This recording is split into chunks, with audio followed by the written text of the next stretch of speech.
Taking another look at Marco Island where the fog is taking hold. This fog this morning, it's interesting. Yeah, sea fog, my goodness. Sea fog. Ruining our beach day. Sea fog, see nothing with the reduced visibility in place. And here's the thing, it's not going anywhere. I keep looking at the models and seeing how long it'll last.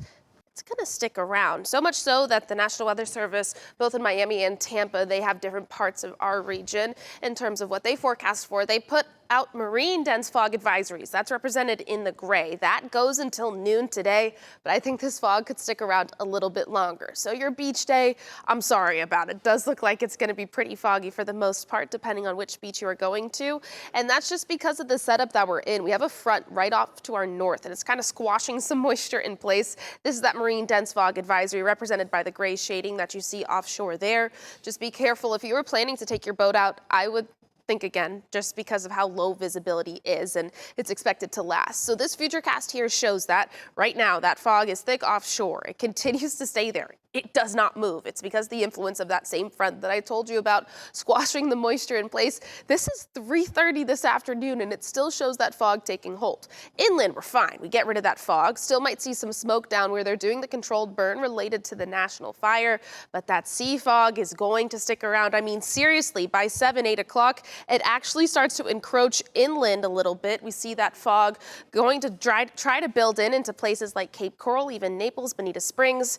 So your dinner plans, if you have them out on the patio, might be dealing with a little fog, some mistiness as well. At 9:30, it's still sticking around. So here's what it looks like on the map. That patch of reduced visibility offshore has crept inland and it's stayed that way. Naples, you're still at 1 mile of visibility because you're so close to the coastline. Expect it to stay that way. If you're thinking about going shopping on Fifth Ave just to walk around, it's going to be a little bit soupy out there because of the fog. 4 miles of visibility still here in Fort Myers. Punta Gorda, you're up to 10. I think it's because you're closer to that cold front.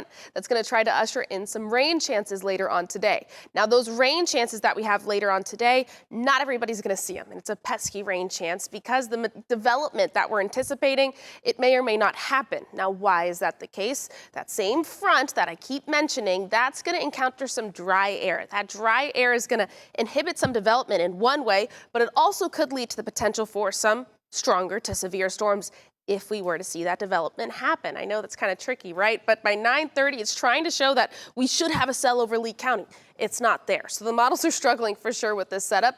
I still think by midday, we will start to see some coverage build in inland, and then maybe we see a few other cells try to creep in elsewhere. But beyond that, this is it. 2 o'clock, it shows inland coverage. We continue onward after that, still seeing that coverage, but most of it is east of us at this point. So we'll be missing out on the beneficial rain for today. Lingers tonight as well. This is 10:30. We still have some of that coverage. And then by 11:30, it starts to wash out just a little bit. No, there's a lot going on today weather-wise. 30% coverage for the rain. So odds are you stay dry for your Saturday, but we do have that fog up close to the coastline. If that's where you live, you'll be seeing that moisture that way. Sunday, we get another chance for rain, mainly in the evening hours. It looks like it'll materialize later on tomorrow. 20% coverage for now. Might tweak that a little bit later on. Rest of the week, it's going to be warm and try to stay dry, at least to start off, but we bump those rain chances up with the temperatures by Wednesday. 20% chance of rain and a high of 87 degrees that we hold on to as we head towards next weekend.